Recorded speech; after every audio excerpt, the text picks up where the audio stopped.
Assalamualaikum warahmatullahi wabarakatuh. Selamat pagi anak-anakku semua, santriwan santriwati SD Muhammadiyah Kemantran. Selamat datang di pembelajaran daring kelas 2 SD Muhammadiyah Kemantran, Sekolah Islami Kreatif dan Berkemajuan. Oke, untuk di semester 2 ini kita akan masuk ke tema 5 yaitu pengalamanku. Langsung kita masuk ke subtema 1 pada pembelajaran pertama Bahasa Indonesia KD 3.6 dan 4.6, yaitu menjelaskan ungkapan permintaan maaf. Permintaan maaf biasanya diucapkan saat melakukan kesalahan. Permintaan maaf harus diucapkan dengan santun dan menggunakan nada yang lembut. Ya, diucapkan dengan nada yang santun dan menggunakan nada yang lembut. Ya, karena kita melakukan kesalahan, jadi saat meminta maaf kita harus mengucapkannya dengan santun dan dengan nada yang lembut, biar orang yang kita mintain maaf bisa memaafkan kita. Di sini ada contoh ungkapan permintaan maaf. Sio, apakah kamu melihat pulpen di atas meja ini? Maafkan aku, Bu. Aku tidak sengaja membuangnya ke tempat sampah. Aku kira isi tinta pulpen itu sudah habis. Iya, tidak apa-apa, Nak. Lain waktu, kamu harus memeriksa terlebih dahulu sebelum membuangnya ke tempat sampah. Baik, Bu. Nah, di sini contohnya Sio ya membuang pulpen ibu yang ada di meja. Nah, Sio tidak sengaja ya karena tidak tahu bahwa pulpen itu masih ada isinya. Nah, permintaan maaf yang santun itu diawali dengan kata apa ini, Mak? Maaf. Maafkan aku. Nah, ini ada kata maaf. Nah, jadi kita belajar untuk lebih sopan dan santun sama orang tua. Kalau kita membuat kesalahan, ya kita harus mengucapkannya dengan kata yang santun dan dengan nada yang lembut. Nah, pada pembelajaran kedua masih sama bahasa Indonesia, KD-nya 3.6 dan 4.6, yaitu mengidentifikasi ungkapan permintaan maaf. Ya, permintaan maaf harus diucapkan dengan santun. Tadi sudah disampaikan ya, dengan santun. Tujuannya apa? Agar orang yang mendengarnya atau yang kita mintain maaf itu bisa menerima permintaan atau permohonan maaf kamu. Kamu dapat menanggapinya kembali dengan mengucapkan terima kasih. Nah, setelah orang yang dimintain maaf sudah memaafkan kamu, kamu menanggapinya lagi dengan ucapan atau kata-kata terima kasih. Pada pembelajaran 1, muatan matematika 3.6 dan 4.6. Ya, alat ukur panjang baku. Waktu semester 1 kita sudah belajar tentang alat ukur yang tidak baku. Nah, alat ukur panjang yang baku itu hasil pengukurannya akan sama. Ya, walaupun dilakukan oleh orang yang berbeda. Ya, alat ukur panjang baku yang digunakan disesuaikan dengan ukuran bendanya. Nah, yang pertama di sini ada pensil, dilihat. Di sini panjang pensil diukur dengan penggaris. Satuannya adalah senti. Nah, caranya bagaimana? Kamu letakkan ujung pensil pada angka 0 di sini. Ya, ini 0. Kemudian ujungnya lagi akan menunjukkan hasil yang akan kita ketahui. Ya. Ya. Kemudian gambar yang kedua ada apa ini? Kain batik. Ya. Panjang bahan diukur dengan meteran pita. Ya, satuannya bisa sentimeter ataupun meter, tergantung dari panjang kainnya. Nah, di sini ada meteran pita ini, meteran pita. Ya. Kemudian yang berikutnya yaitu panjang tanah. Ya, panjang tanah ini ya, tanah diukur dengan meteran gulung besar. Ya, satuannya meter.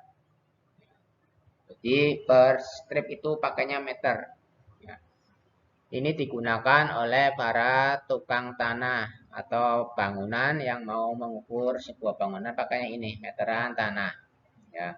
Jadi mengukur benda disesuaikan dengan alat ukurnya. Perhatikan contoh pengukuran panjang pensil dengan menggunakan penggaris berikut. Nah, langkah-langkahnya yang pertama, letakkan titik 0 di ujung penggaris tepat dengan ujung awal pensil yang akan diukur. Di sini nih. Letakkan ini di sini, seret yang tadi Pak Guru jelaskan, di ujung angka 0. Sudah. Kemudian baca angka terakhir di penggaris yang tepat sejajar dengan ujung yang diukur. Nah, di sini. Nah, di sini berarti menunjukkan angka atau hasil dari panjang pensil. Di sini panjang pensilnya yaitu menunjukkan di angka 17. Jadi panjang pensil ini adalah 17 cm. Gampang ya? Nah, yang pertama diletakkan pada angka 0 ujung pensilnya. Nah, ini ya. Pak Guru tunjukkan ini angka 0. Kemudian ujung pensil berikutnya itulah yang akan menunjukkan angka atau hasilnya. Jadi jangan diletakkan di angka 1, berarti nanti hasilnya beda. Harus dimulai dari angka 0. Oke. Sekarang muatan SBTP KD 3.2 dan 4.2. Membedakan panjang pendek bunyi pada lagu anak menggunakan simbol. Kita dapat membedakan panjang dan pendek bunyi pada lagu. Panjang pendek bunyi disebut pola irama. Pola irama dapat dihitung berdasarkan ketukan. Lagu anak menggunakan pola irama yang diulang atau sama. Contoh pola irama 2 artinya setiap birama dalam lagu terdapat 2 hitungan atau ketukan. Nah, kita akan lihat contoh lagunya. Oke, kita perhatikan lagu berbirama 2 berikut ini. Ya. Oke, kita simak, kita belajar nyanyi bersama-sama. Oke.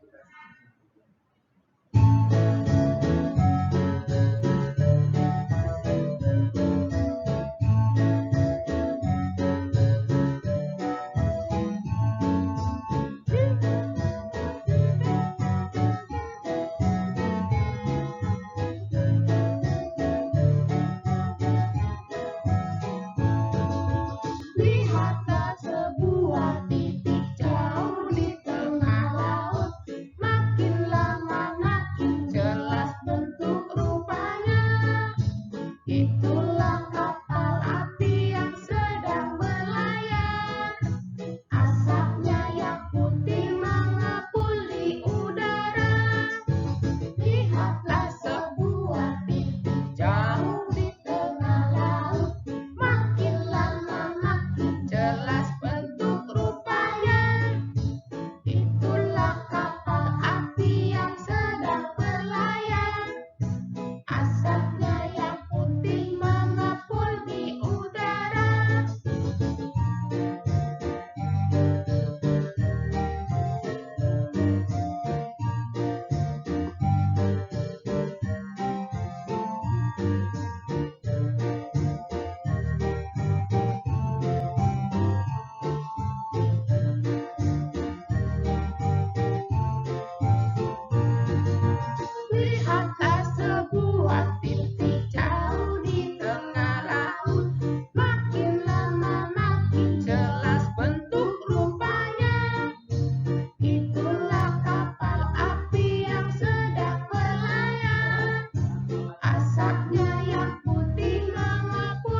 Itu tadi lagu yang berjudul Paku Gelang. Ya, Paku Gelang itu nadanya 2/2 atau 2/4. Temponya 2, ciptanya dari Ibu Sud. Ya, sini tulisannya SOD, SOED, Sweat. Ya, bacanya Ibu Sud karena pakai ejaan lama. Ya, nanti lagunya anak-anak bisa dihafalkan. Kalau sudah hafal nanti bisa maju saat berangkat ataupun bisa dikirim dalam bentuk video ke WA-nya Pak Guru. Ya. Nah, sekarang kita masuk ke pembelajaran 2 muatan pelajaran PKN yaitu KD 3.1 dan 4.1. Pengamalan sila pertama Pancasila di rumah. Sila pertama mengajarkan kita untuk selalu mengingat Tuhan dalam kehidupan sehari-hari. Ya. Bintang adalah lambang sila pertama Pancasila. Ini gambarnya bintang, ya. Bunyinya yaitu sila pertama ketuhanan yang Maha Esa. Ya.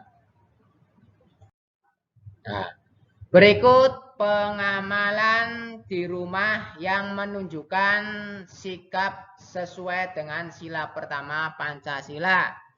Yang pertama, bersikap jujur. Ya. Bersikap jujur, kita dalam sila pertama dianjurkan atau harus mempunyai sikap yang jujur. Ya, karena kaitannya dengan Tuhan atau Allah. Ya, karena kita umat Islam, ya wajib mempunyai sikap jujur. Yang kedua, beribadah sesuai agama yang dianut, ya. Karena kita Islam, kita harus melaksanakan sholat 5 waktu. Ya. Yang ketiga, menghormati dan menaati kedua orang tua. Ya, ini yang ketiga. Nah, sama orang tua, sama ibu, sama papa, kita harus hormat. Hormat bukan berarti seperti ini, hormat bukan, ya. Bukan seperti itu, tapi kita harus menjaga sikap sama orang tua, ya, nurut sama orang tua, ya. Tidak boleh membantah atau melawan orang tua, karena kita beragama Islam. Dalam agama Islam, ya, membantah orang tua apalagi dengan mengucapkan kata ah saja itu sudah berdosa, ya anak-anak. Makanya kita harus menghormati, menaati kedua orang tua kita. Ya, kita harus nurut sama orang tua. Yang keempat, selalu bersyukur atas apa yang kita miliki. Ya. Bersyukur, ya. Kamu masih punya orang tua, masih punya rumah, ya, itu salah satu wujud syukur, ya. Nah, wujud dari syukur itu apa? Yaitu menjalankan sholat ibadah, ya, menjalankan perintah Allah dan menjauhi larangan Allah. Nah, terima kasih. Semoga ini bisa dipahami dan bermanfaat. Ya, untuk selanjutnya nanti kita akan belajar di pembelajaran ketiga dan pembelajaran keempat.